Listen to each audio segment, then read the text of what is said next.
Donc nous, c'est un projet de rénovation des logements locatifs à Charleroi, comme le territoire de Charleroi. Rénovation énergétique des logements.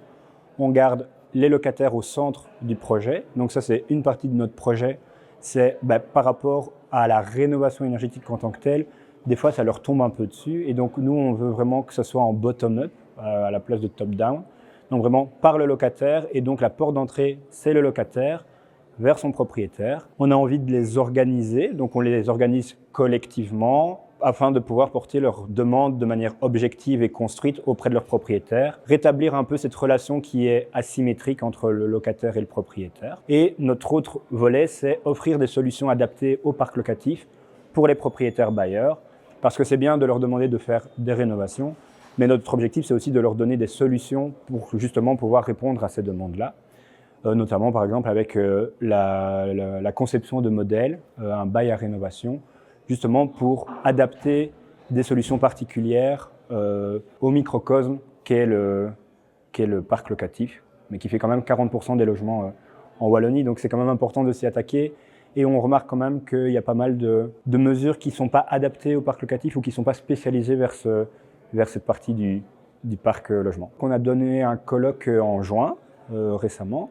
Et du coup, c'était vraiment la conclusion du colloque, c'est le parc locatif en Wallonie est vraiment hétérogène. On a plein de types de propriétaires, plein de types de locataires, plein de types de maisons, de logements. Donc, c'est vraiment pas facilement lisible.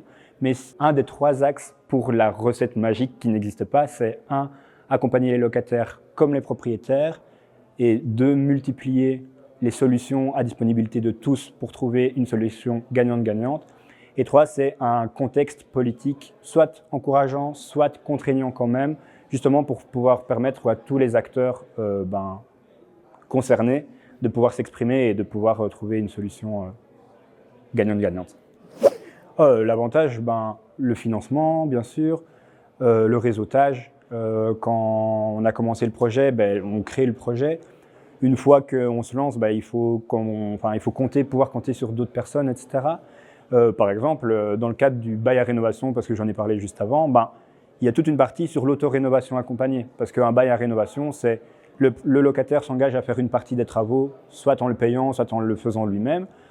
Mais de l'autorénovation, ça ne se fait pas comme ça. Et il y a tellement de projets qui sont en train de faire de l'autorénovation dans le cadre de Rénobatex qu'on se base sur leur expertise pour pouvoir se nourrir.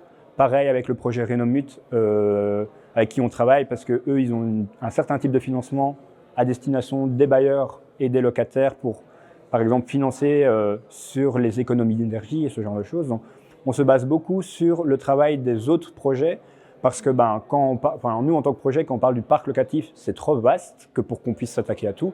Et donc, on doit se nourrir de ce que les autres projets fournissent, probablement les adapter, mais c'est comme ça qu'on réussit à avoir quelque chose qui tient la route, quoi. Oui, à chaque fois, on ressort de là avec plein de contacts, avec plein d'idées pour faire vivre le projet. Et encore aujourd'hui, alors que ça fait la 3e fois, je crois, qu'il y a un colloque, on repart avec des nouvelles idées de concrétisation, en tout cas de partenariat. Et ça, c'est vraiment important et c'est vraiment chouette au niveau du projet Rénobatex, quoi.